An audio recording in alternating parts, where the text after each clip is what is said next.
Good evening, and thank you for joining us for another virtual Northshire Presents event. Thank you so much for being here. For those of you who don't know me, I'm Rachel. I'm the event director for Northshire Bookstore, and I'm here with my fabulous colleague, Jess. Hello. We are super excited about the books we're recommending this evening. We have a slightly different cast of bookseller recommenders than we were planning on, but tonight it will be Jess, myself, and Tess all giving some great recommendations. And Jess is going to start us off. In just a second, I'm going to pop a link in the chat, which is a blog post, which has all of the books being recommended this evening on it. So you can follow along at home if that's helpful to you. So that is right there. That was also emailed to you earlier today, and you can use that to, as I said, follow along. And then if you decide you need any of these books for yourself or the people on your shopping list at any point, you'll find them all there. So without further ado, I'm going to turn off my camera and hand things over to Jess for her recommendations.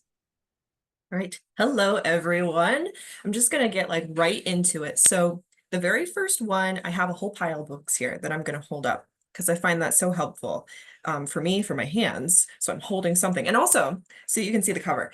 But this one, I don't have a book to hold up. I actually read it digitally because it's not out yet. It comes out on October 8th, just in time for spooky season. But oh my God, it was so much fun. It's called Haunt Your Heart Out. It's by Amber Roberts, who is a Vermont author. She writes romance. Both of her books that she has so far take place right here in Vermont, which I love. But this one was so much fun. It is about this teeny tiny, really sleepy used bookstore in Stowe, Vermont. And the woman who works there and ends up becoming the owner and proprietor of the bookstore. She is very comfortable. She loves her little sleepy bookstore job.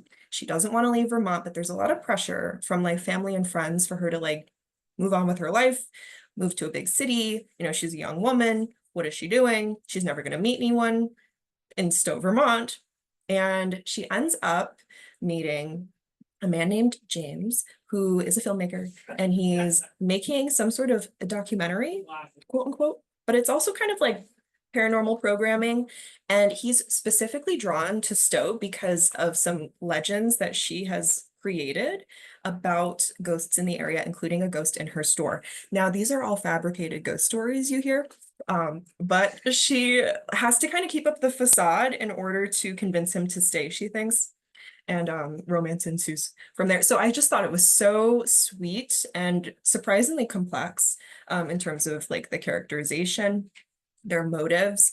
It was really lovely to see their story come together and for their love to blossom. And it was very spooky.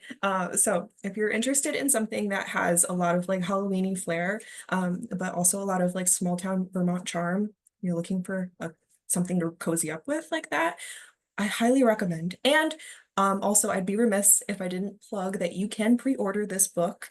And like I said, it's coming out October 8th. So the author will actually be coming in on that date. She's going to sign copies, so you can get a signed copy if you want. It could get personalized. You just have to specify that in the notes field when you're making a purchase. But definitely, if you're interested, get that pre-order, get it personalized, get it signed, and you're going to want to come because on October 25th, Amber Roberts is coming right here to Manchester for an event for this book with fellow Vermont-based romance author Rachel Lacey, because she has a brand new book coming out called The View from the Top. So that's going to be a whole lot of fun. That's October 25th at 6.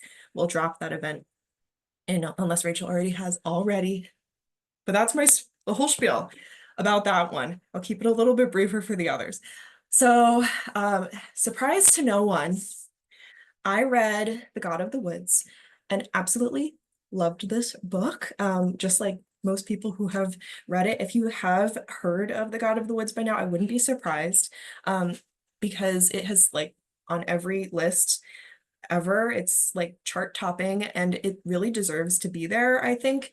It's definitely very literary, but it has this mystery that runs through. So if you're someone who likes a very literary mystery, this is definitely the book for you. Also for everyone in New York that's watching, or anyone who just loves the Adirondacks, this book takes place there.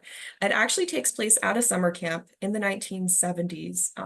And there's another storyline that happens a little bit earlier that you learn about in this book. But basically, in the 1970s, there's a resident of the camp, like a kid, like a camper, who goes missing. And it's a little eerie because not only is she the daughter of this family that owns and operates this camp, but her younger brother also went missing in a very similar way a few decades prior. And so it completely covers both of these disappearances and the strange ways that they're related. And I just like absolutely love, I mean, it's a long book, but I could not put this down. I finished it in a couple of days. Liz Moore is such an incredible author, and she really just keeps the story going, and all of her characters are so strong. And the mystery I thought was very satisfying at the end as well. So yeah, this one's on the list for a reason, you guys. I highly recommend it. Next, another book that I absolutely adored and actually might be one of my favorite books of all time, and that might be a little dramatic to say, but it's true, is Nicked by M.T. Anderson. I can't even begin to express just how fun this book is. It takes place in the year 1087, so historical fiction going back quite a ways. And it's specifically about something that really happened, which is the theft of the bones of Saint Nicholas. Like Santa Claus. And you follow these two really interesting characters because they're very diametrically opposed, but end up having to actually go and seize these bones and bring them back to their city, which is totally ravaged by the pox. And everyone believes that reclaiming these bones, bringing them, will actually cure everyone, because you know how saint bones are and all of their mystical properties. So you follow them on this caper where they go and attempt to steal these bones. And it is just like such a fun journey. If you like The Princess Bride, you will love this, because the characters they're hilarious. It's very heartfelt, and it's also just beautifully written. Like I have actually a spoiler for a little bit later in my list. M.T. Anderson will come up again because this book made me absolutely just fall in love with his writing. I think that he is so uniquely talented and that he's such a strong writer. Like there are so many sections of this that just feel like pure poetry. So not only is it a good time and it's a quick read, but it's just it's I've really taken with the style. So actually I think this might be like my go-to every Christmas to read. So really looking forward to reading this again, actually, before the year is over. And kind of in that same vein, I have Sipsworth by Simon Van Boyd. Now, it's no surprise to anyone who keeps up with Northshire that we all loved this book, but we loved it for a reason. Again, it's a short book, it's a quick read, but it's just masterfully told, this story. So here on the cover, we have Helen Cartwright. She's 80 years old, and she is kind of like at the end of what she thinks is her life. She's moved back to her hometown. She's just basically waiting for the inevitable, and she's alone. She ends up finding companionship in perhaps the least likely way possible with the least likely creature, which is a little mouse. And ultimately this book it's about what it means to be human. It's such an uplifting, hopeful story that makes you believe in your neighbor and in humanity again. I can't even this book had me equally laughing and genuinely thinking about just what it means to be a person and our role that we have in everyone else's lives around us. It makes you think about God, and just this sweet little story. And it's so simple. And again, the writing is so strong, and we're just all such big fans of Simon. He's actually going to be coming back to Northshire. He was a Booktopia author this year, but he'll be joining us again in November, on November 16th from 5 to 7. We're doing a dessert social and an author event with him, so very excited for that. You can learn more on our website. Cannot wait.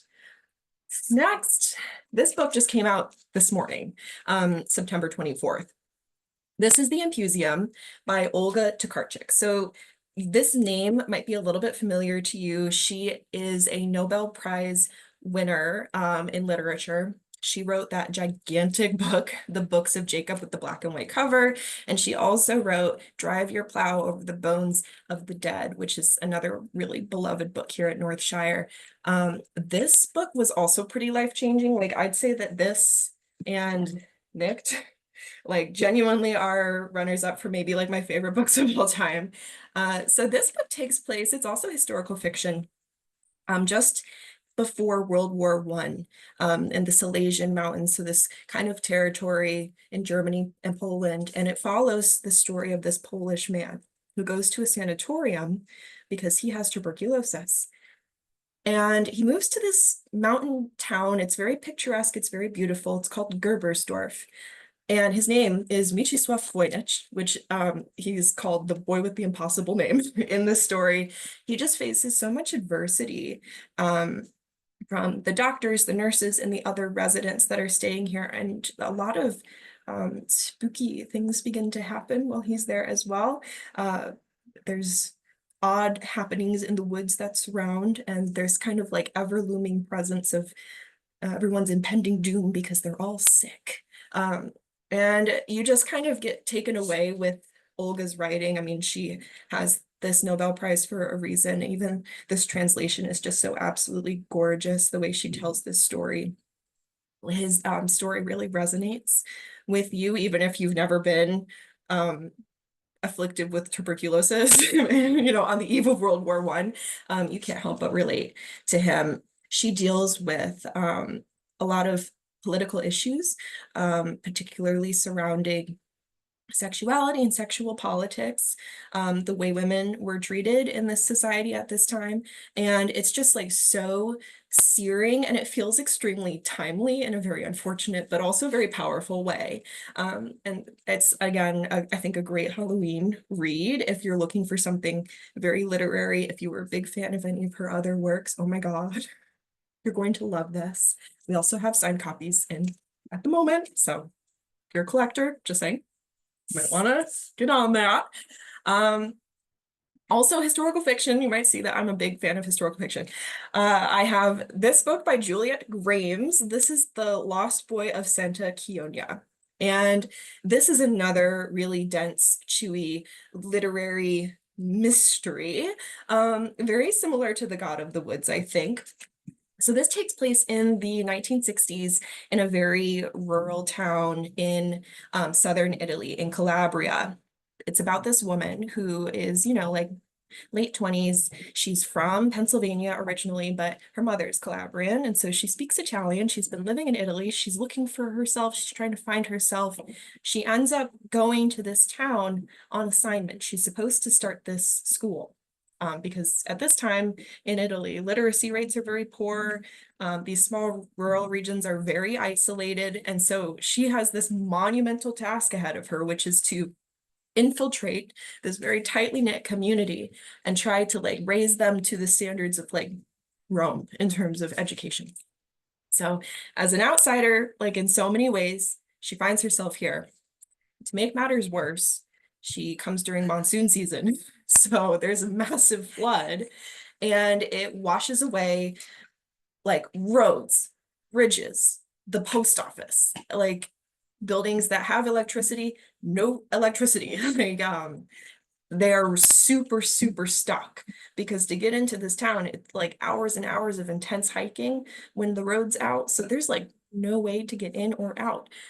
And to make worse matters worser, a skeleton emerges from underneath where the post office used to be, and nobody knows how it got there. And it seems like the town is very interested in reburying this body, and their lips are pretty sealed on it. She ends up being pretty unwittingly the sole person to investigate what happened to this person and who they were.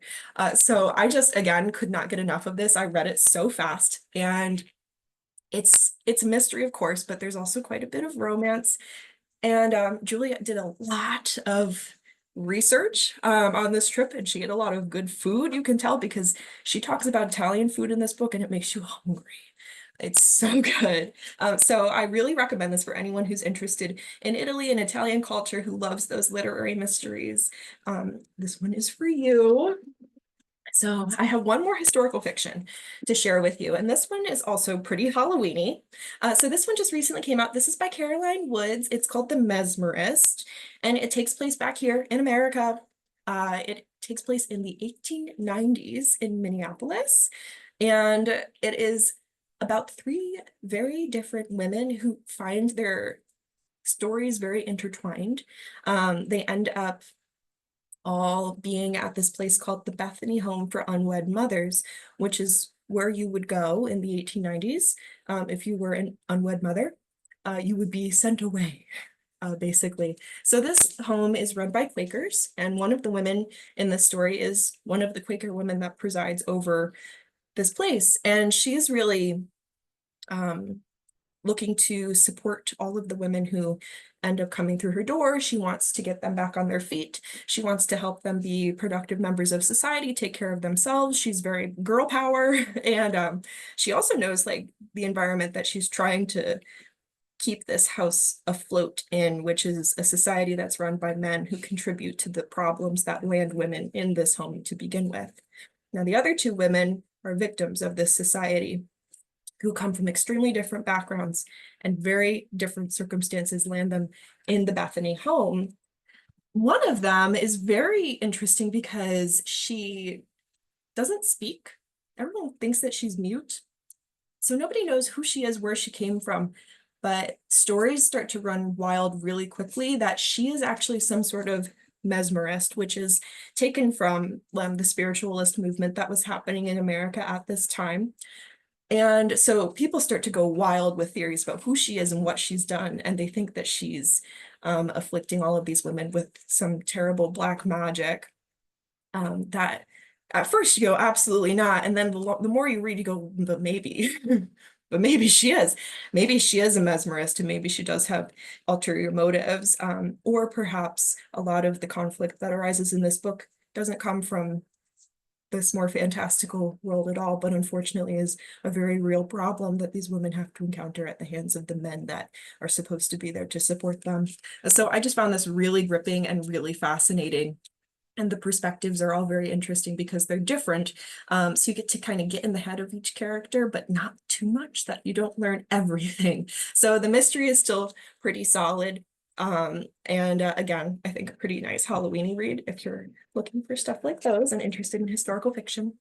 And then to wrap things up, I'm actually going to talk about some kids' books.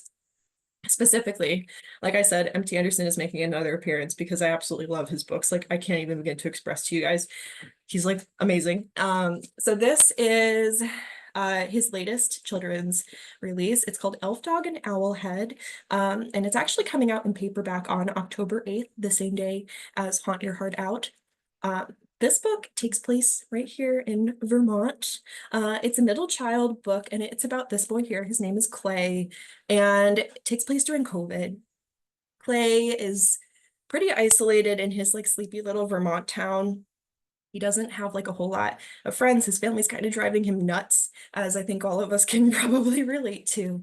He ends up just kind of randomly one day while he's in the woods running into this dog.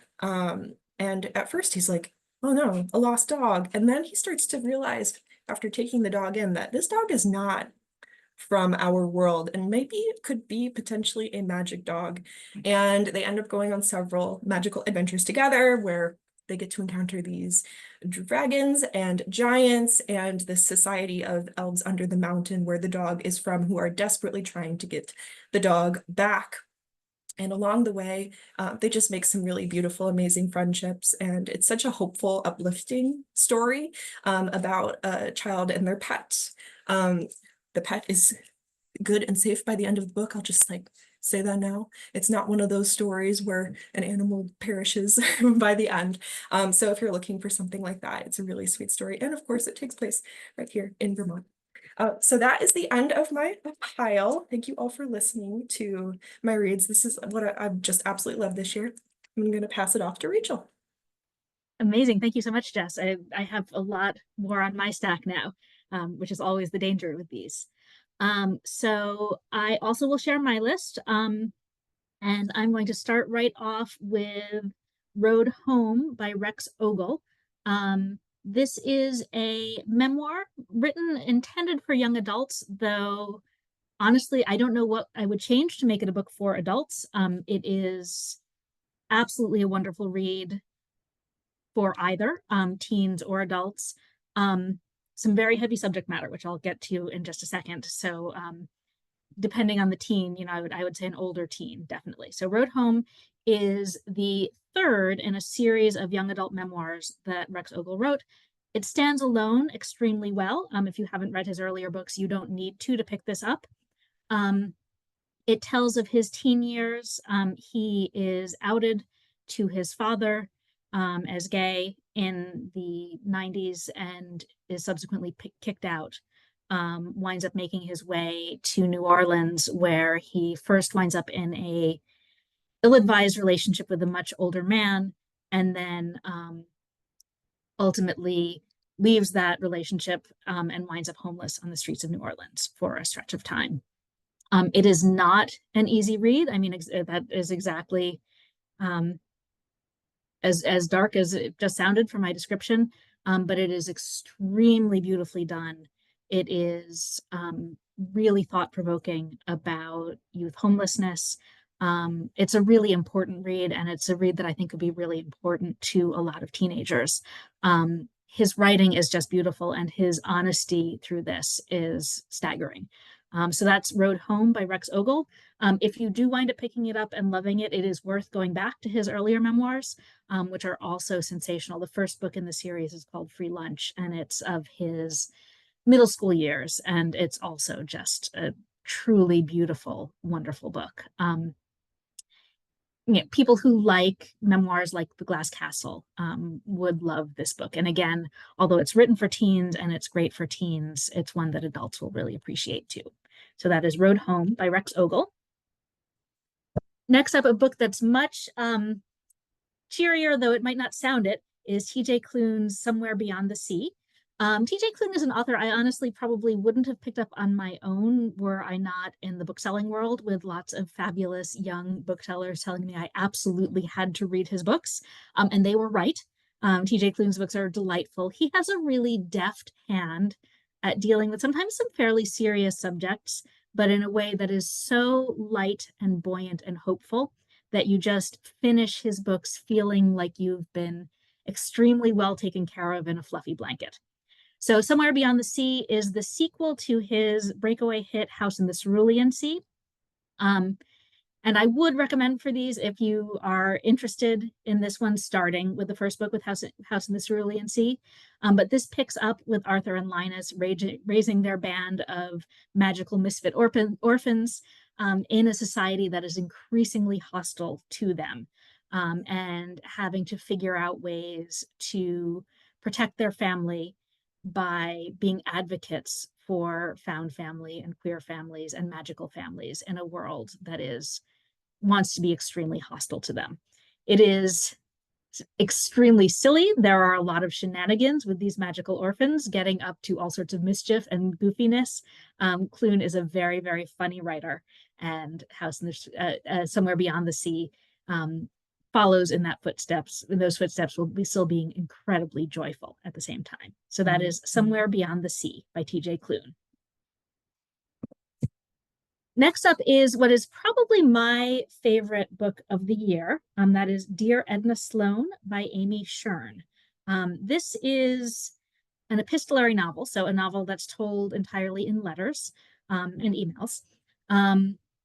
Edna Sloan is the fictional character. She was the it girl debut novelist of the late 80s, early 90s. Everyone was obsessed with her. She was a gorgeous ingenue. She had written a novel that everyone thought was an instant classic. Lots of attention, lots of fame. While she was working on her second book, she disappeared. In the present day, a young man who is writing for a fictionalized version of BuzzFeed thinks that he is going to make a name for himself by tracking down Edna Sloan and finding out what happened to her. This book is extremely incisive about the creative process, about fame, about feminism, about what happens to women artists when they're trying to create a family. It is also really funny and really fun. It is a fairly quick read. I think because of the epistolary form, it's easy to sort of just like tear through it. But it's a book that I have been thinking about ever since I read it. So that is Dear Edna Sloan by Amy Shern. Another very funny book that I want to talk about is Starter Villain by John Scalzi. Scalzi is a very beloved science fiction author. Um, I don't know if I would call this one exactly science fiction, but the premise is a struggling down on his luck journalist inherits his uh, long lost great uncle's business, which he knows nothing about. Turns out the great uncle is a villain and a mega villain. There's a island lair, there are like dolphin spies, there are cat middle managers who they can't talk but they can type so they can express themselves that way, exactly how you would think a cat middle manager would. There's a sidekick, there are rival villains. It is a just romping, hilarious, laugh out loud, multiple times, good time. But it also is thinking very seriously about corporate oligarchy and about sort of the ways in which our world today is structured. So there's some very clever satire getting in there about the world we live in. So that is Starter Villain by John Scalzi. So next up, I have a book I'm a little bit obsessed with. This is The Book of Love by Kelly Link.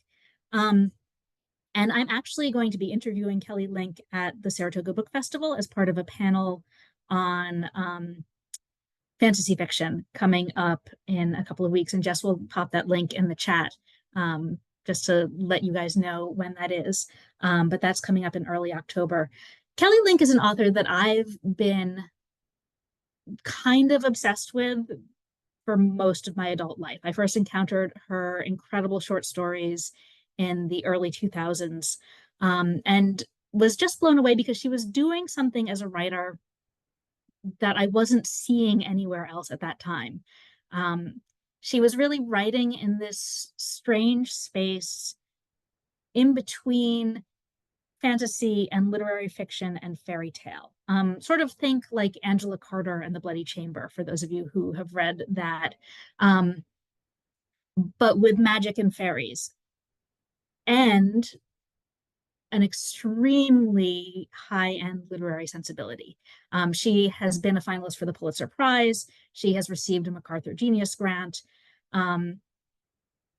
What she was doing in fiction in the early 2000s and continues to do has sort of spurred this whole world of writing that wants to be like her, because what she does is just so remarkable.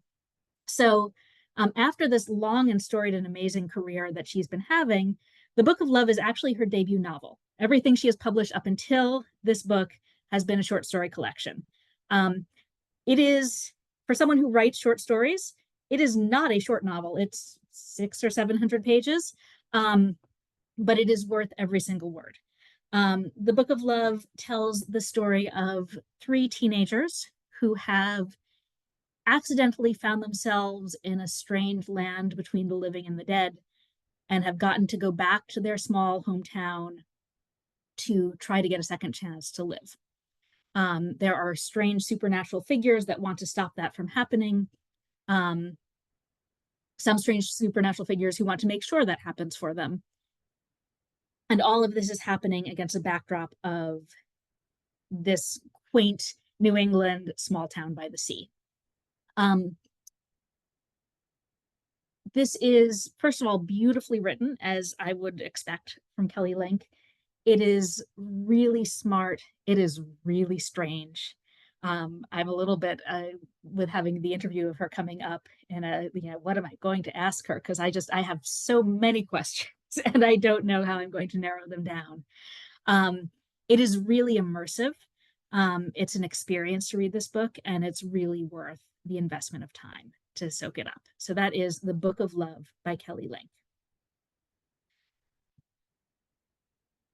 Next up, something that is a much faster read is Lunar New Year Love Story by Jean Luen Yang and Loyan Pham. Um, they are both powerhouses in the graphic novel for kids and young adult space. This was written for young adults. Jean Luen Yang was the national ambassador for children's literature a few years back. They're both incredibly talented artists and authors. And this book is really interesting. It is, on the surface, it's just a very sweet, charming young adult rom-com, graphic novel, beautiful art, great story. Valentina is suspicious of love, and will she find love? That's, the heart of so many young adult rom-coms. But what makes this book really special is that the authors are sort of pulling in a lot of different cultures. So both a lot of different Asian cultures, a lot of Catholic culture, a lot of different things are sort of being blended together as Valentina, the main character, is exploring both sort of first romantic love, but also familial love, love of a parent, love of a friend. There's a lot of different types of love and a lot of different types of community and culture that are all being explored together in a way that really sort of flows together quite beautifully and marries really well with the absolutely stunning art in this graphic novel. So that is Lunar New Year Love Story. So I've got two more. Next up is Once More from the Top by Emily Layden. This is a really fun read. This is, the premise is a young woman in her late 20s, early 30s, is the absolute biggest pop star that there is. Think Taylor Swift. She's not Taylor Swift, but that style of just like massive, everyone's obsessed with her. She has no private life pop star. The one thing that she has managed to keep quiet is a little piece of her origin story, which is before she was trying to make it as a musician, she was a high school student in a small town in upstate New York. She had a best friend who was also desperate to be a musician, and in many ways, as if not more talented, and as if not more committed to the idea of becoming a musician. They spent all of their time together. They loved each other. They were making demo tapes together. They were uploading them all to MySpace. They were having this wonderful life together, creating music. And then one night, her friend disappeared. And shortly after that, this young woman went off to Nashville, became a big pop star, meteoric rise from there. The action of this novel starts in the present day when this young woman, Dylan, her best friend, Kelsey's body has been found at the bottom of the lake in the town where they both grew up. And so suddenly, this piece of her past, which she has rigorously kept hidden, can no longer be hidden. There's a little bit of a mystery to it, not much, of what happened to Kelsey, but really what this story is about female ambition. It's about the creative process. It's about female friendship. And it's about what it means to be a celebrity in the social media age, and how you can curate a life and how much you can keep hidden and how much you absolutely cannot keep hidden. It is a really smart, really feminist book that I just tore through and really loved. So that is Once More from the Top by Emily Layden. And last but not least is one book that is not out yet. It is coming out on October 8th. That is The Bletchley Riddle by Steve Schenken and Ruta Sepetys. And Jess will put a link in the chat to the event that is coming up. They will actually be in the store on October 7th. So the night before the book comes out, people at that event will be the first people in the country to be able to get their hands on finished copies of this. So The Bletchley Riddle is written for young readers, I would say, 4th to 7th graders or so. It is a historical mystery, and it is set in England, at Bletchley Park, or at and around Bletchley Park, which was the code-breaking home of the code breakers who broke the German Enigma machine. There are, the main characters are two siblings, a younger sister and a brother in his early teens. The brother is actually working at Bletchley Park, which is historically accurate. There were some teenagers working there, and the sister is younger. They're both there, and their mother has gone missing. And so there is a mystery where they are trying to figure out in the midst of this code breaking world um, where their mother is and what has happened to her. There's a lot of codes hidden in the book. There's a lot of talking about codes and code breaking and spying. It's a really, really fun read and quite delightful. So that is the final book on my list, The Bletchley Riddle by Steve Shenkin and Ruta Sepetys. So that is my list. And now I'm going to turn things over to Tess, who's going to turn her camera on and tell you about her list of books. Oh, and you just need to unmute Tess. There you go. Hello. Perfect. So I've got a cute list here going. Couple fantasy, some literary, some mystery, some romance. I like to delve into some genres. So first I'm going to talk about The Ministry of Time by Kayleen Bradley. This is her debut novel, which is absolutely crazy and insane for a debut. It was a Good Morning America book club pick. And she's written other she's written a lot other works before, just this is her first novel. And it's a time travel spy novel romance, I guess is what you can call it. It's fantastic. It's sort of genre bending in that sense, where it sort of goes into sci-fi with the time travel, but it's super literary. Kayleen's writing in this was exquisite. From page one, I knew that I needed to annotate this and write things down because her writing stuck with me. It's about the British government has figured out time travel. And so they have decided to take a couple historical figures from the past of when they would have died into the future and see if they survive, essentially. And from that, as you know, from other, movies and books, time travel sometimes turns into spy novels and spy movies with, rats and people, plot twists and who can you trust? But it's about this woman whom we never really get to know her full name. And she is the buffer or the bridge from their time to our time, essentially. The bridge is what they call them for this specific historical person, Commander Graham Gore, who died on the Sir John Franklin's 1845 expedition in the Arctic. And it's just about their story, and they do fall in love, and it's just so good, so sweet. Highly, highly recommend if you love literary writing. Like, her writing stuck in my brain for so long after I finished this book. I absolutely adored it. It touches on so many topics, on race, on love, on forgiveness and hope, and it hit right here. Yeah, I loved this book so much. Next, I'm going to move on to a fantasy.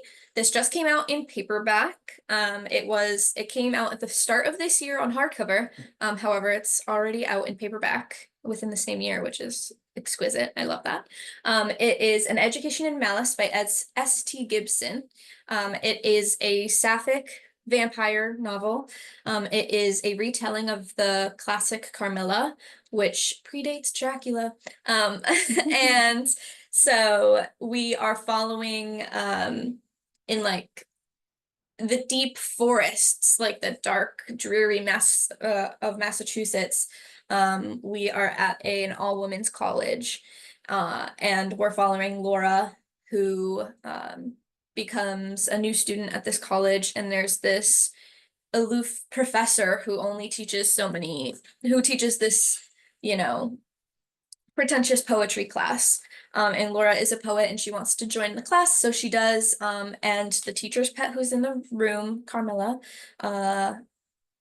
Laura starts to become popular with this teacher, and Carmilla does not like that. She is the teacher's pet and she wants to remain that way. So they start this rivalry, and then the professor sort of gets intrigued by both of them. And if you know anything about the classic Carmilla, you'll know that a lot of mysterious and creepy and vampire-y things happen. And this book was just like that. It was the perfect, dark, dreary, vampire-y, creepy, eerie book that I wanted. It's like the perfect book for an overcast, rainy, spooky day in October, September, whenever you want to read it. And it has this sort of mystery element to it because someone a monster gets loose, and so they need to, find it and take care of the monster. And so it's just very good. It's got romance. Oh, very, very good. I loved it so much. Now I'm gonna move on to one of, if not my favorite romance of this year, which is a novel love story by Ashley Poston. This is her third novel. She is the author of The Dead Romantics and The 7-Year Slip, if you know that one, if you know those. She is an exquisite romance author who loves to add, I don't want to say sci-fi elements, but she likes to add a little bit of like sci-fi or magic into her romances. So Dead Romantics is about a woman who can see ghosts, and 7-Year Slip is about an apartment that can time travel. And this book is about our main character, Eileen, or Elsie is what she's called, who is on a drive up to, her and her friends like to take an annual, or her and her book club friends like to take an annual trip to like a log cabin in the middle of the woods, but all of her friends can't make it this year, so she's like, I bet I'm gonna go by myself. I'm gonna go read in the woods for a week by myself. So on her way, she gets caught in a storm, and so she pulls over.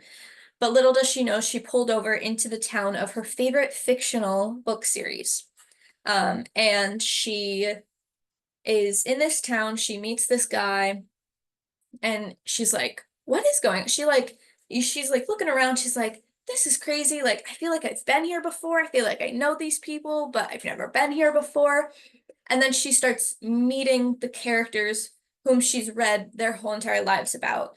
And what I find so interesting about this book is that, whenever you're reading something, or if you have your own favorite series, you know how much you want to be there with them and how much you want to step into that world.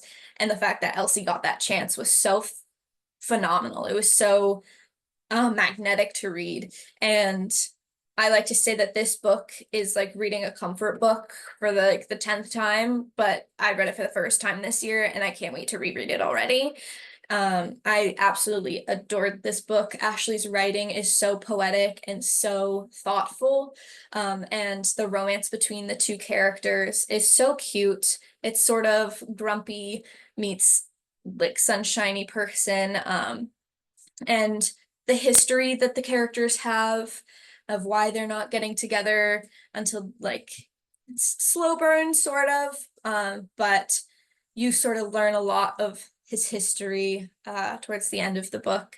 Our love interest, what's his name? I forget his name. Oh well. But it was really sweet. I absolutely adored this book. And yes, very highly recommend to anybody who loves a cute little romance that has exquisite writing. I loved it. This book here, my next book, is Masters of Death by Olivia Blake. We have a special cool paperback edition with purple sprayed edges. It's one of Olivia's works. She is the author of the Atlas 6 trilogy. This book is perfect for spooky season coming up. As you can see, we've got a skeleton on the cover. This book is a fantasy, and it's about a lot of characters. Death himself is a character, and it's about how he raised a mortal son named Fox. And then it's also about 6 other characters. We have Viola, who is a vampire. We have Tom, who is a ghost. Fox is immortal. We have like all of these people. We've got vampires, demons, ghosts, death. We've got it all. We've got immortals, mortals, we've got it all.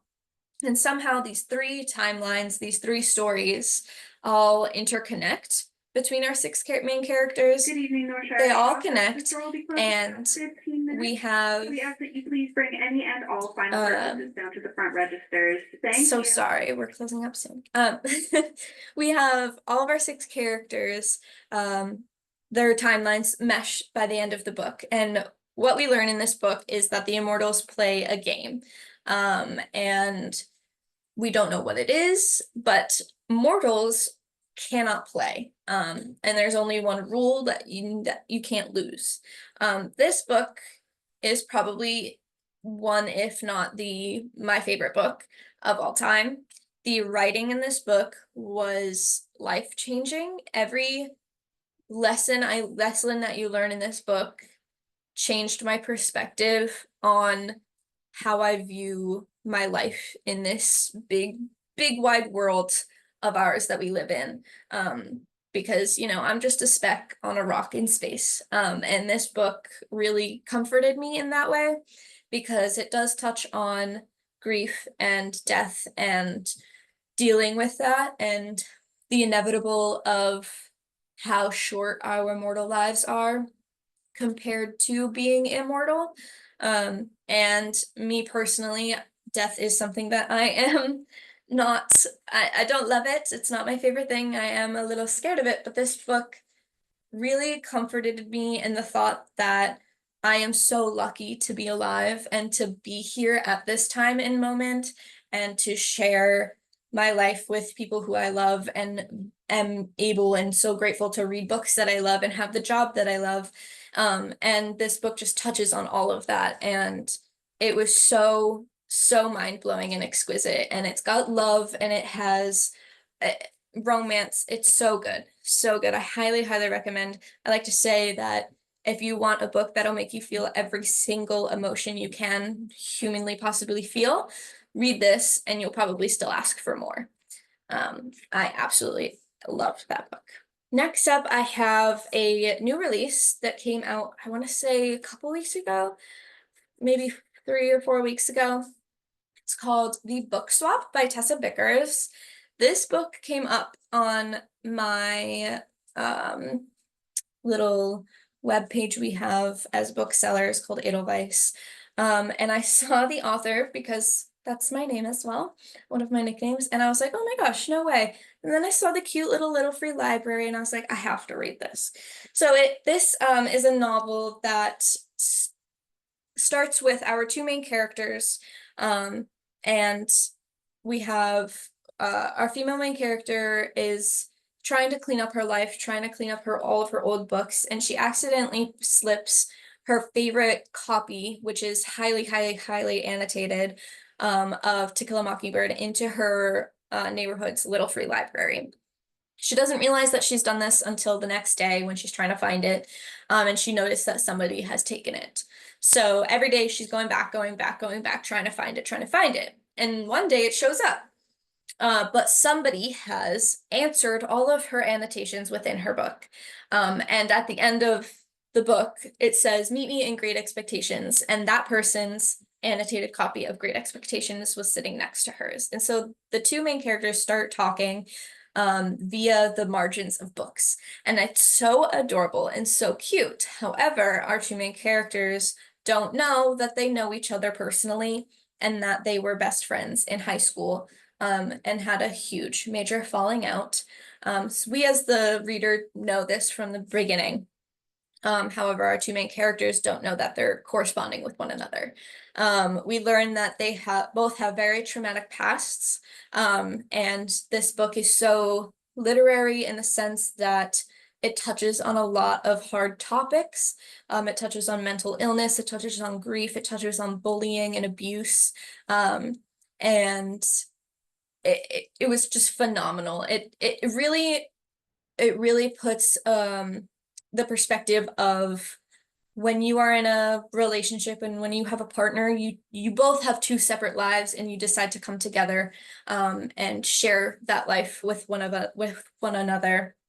But that you are two separate individuals, and this book really touches on that, and that they both have to figure out their own traumas, and they both have to reconcile with the fact that they've made mistakes in the past, and there's some miscommunication, but it all works out in the end. But this book was so well spoken, and I recommend it to anybody who loves like romance, but that digs deeper. Romance that digs deep into what makes companionship and a relationship what it is.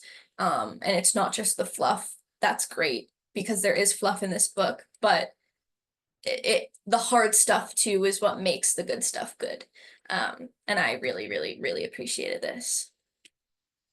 Next up, I have a book by one of my favorite authors. It just came out today, actually. We have Graveyard Shift by M.L. Rio, who wrote If We Were Villains. This is their novella that just came out. It is so good. It's so great for this upcoming spooky season. It's perfect. It's like a one-sitting read. So we are following a group of night shift workers. We have like five night shift workers who all congregate nightly at their local like rundown graveyard, churchyard. They are all like smokers, so they're all taking their nightly smoke break. And they all have separate lives. Some are professors, some are bartenders, some are students, some are just people who've dropped out, who are just working and living in the area. And we're following these five people on their separate journeys, and they all come to the graveyard and they see an open grave. Like somebody has dug a grave, but none of them did it. So they're like, who did this? Who else comes to this abandoned graveyard? And one of our main characters, Eddie, she is a reporter. She's a journalist. She wants to figure out who did this and why. So she stakes out the graveyard and finds out what is happening. And from there, you're just thrown into the plot of these science experiments that are happening within the school with a certain professor and with a certain student. And you're just thrown in and you're following. Each chapter is a different perspective from a different character. And each chapter also is a different timestamp during the night. This book takes place within 12 hours. It takes place from midnight to 10 a.m., I believe. And so the short chapters, the quick pace of this book makes the fervency so important, like so drastic, and I absolutely adore. I ate this up. It's such a fast read. You really feel the intensity of this book and what they're trying to figure out by the way it was written. The way we have multiple point of views and very short chapters and time-stamped chapters really drove the plot development in a certain way. And I really liked that, because you would learn something new from a different character and then you would switch perspectives and you're like, oh no, I just was getting to the good part of like what we were learning, but then you get someone else's perspective and you're like, wait, that changes everything. So this was so good. I highly recommend it to anybody who loves dark, eerie, gross, creepy, ooey gooey books. I absolutely adored this. And I highly also recommend her other work, If We Were Villains. It's one of my favorite books. So yes, very good, came out today. And then I have a book that also came out, I believe, last week. This is An Academy for Liars by Alexis Henderson. This book follows a woman, I believe her name is Lennon. Yes, her name's Lennon.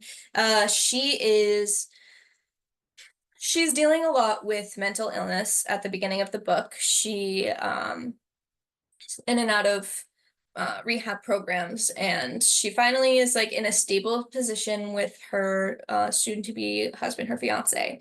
And then one night she is at a party and she finds him cheating on her. So she decides to steal his car and prepare to end her life. But she gets interrupted by an abandoned phone booth in this parking lot ringing.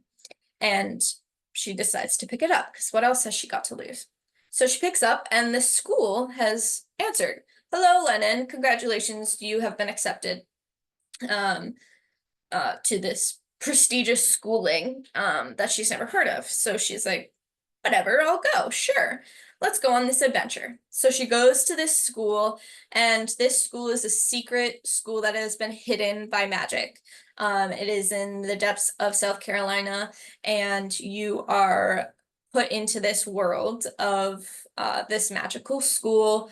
And she is learning the art of persuasion, which technically it's like mind bending. Sort of you're the way they explain it is you're able to extend your will onto somebody to force them to do your bidding. And so she's learning the art of persuasion, but she can also do everything else. She can move things with her mind. She can like move people. She can move objects. She can create these things. It's magnificent. The magic and the world building in this book is absolutely insane. The romance in this book was so exquisitely done, such a slow burn, so good. It's one of those books where you're not sure what's happening the whole entire time until you get to the end and you're like, oh my God, that's what happened. You're just mind blown by the end of this book. And there's time travel in this book as well. Like there's just so much in this book. It's so hard to talk about because it was so exquisitely done. The writing of this book, every little tiny thing that this book says is so important to the ending of this book. And it was put together just flawlessly. And it's one of those books where you're like, I don't know who to trust. I don't know. You're not sure if Lennon can trust herself. You're not sure if you can trust our main character. Very, very good. Very well done. I highly recommend to anybody who loves like dark academia, or any like sort of mystery magic book. I absolutely loved this one. And then last but not least, I have Assistant to the Villain. On the website that you were given, it did say Apprentice to the Villain, which is the second book. This is the first book. I decided to want to talk about the first one because I don't want to give any spoilers away. However, in Assistant to the Villain, this one came out, I believe, last year. Apprentice to the Villain just came out recently. And the third book will be coming out soonish, I believe next year. This is by Hannah Nicole Maurer, I believe is how you pronounce her last name. And this book, we are following Evie, who is the eldest daughter to this man in town. She lives with her father and her little sister, and she is the sole provider of the family because her father is sick and she is out of a job. And so she's looking for a job. She's looking everywhere until she runs into the villain. This is what he's called. He's called the villain. It is very stereotypical kingdom fairy tale fantasy, and I absolutely love it. She doesn't believe that he's the villain because she thinks that the villain is supposed to be this creepy old man, but he turns out he's a very attractive young man. And so she starts to work for the villain as his assistant, and she learns all the ins and outs of what he does within the kingdom and what he does within the villages. Turns out he's not that bad of a person. He just appreciates justice for really, truly bad people. And so she starts to work for him, but then something happens within his little village. There's a rat. And somebody is trying to sabotage the villain and try to kill him. And so she needs to figure out the ins and outs of all of that. And through that, her and the villain create this cute little relationship. I highly, highly recommend this book to anybody who, loves fantasy, loves romance. It is the perfect fantasy romance. Anybody who loves fantasy, anybody who loves romance. It doesn't, one doesn't take from the other. It's the perfect mixture. It's got humor, it's got gore, it's got dragons. It's perfect. I absolutely adored this. And I'm very excited to pick up the second book because this one left off on a very dramatic cliffhanger. So I'm very excited, and yeah, so thank you. Awesome, Tess. Thank you. That was a great list. And Yeah, again, of so course. many more books on my pile. Yes. Audience, thank you all so much for joining us this evening. It's been great to have you here. If you're watching this on our YouTube channel, you can like and subscribe to see more videos that we post. And you can find all of these books and the events we talked about and all the good stuff at northshire.com. Thank you so much, everybody, and have a great night. Good night.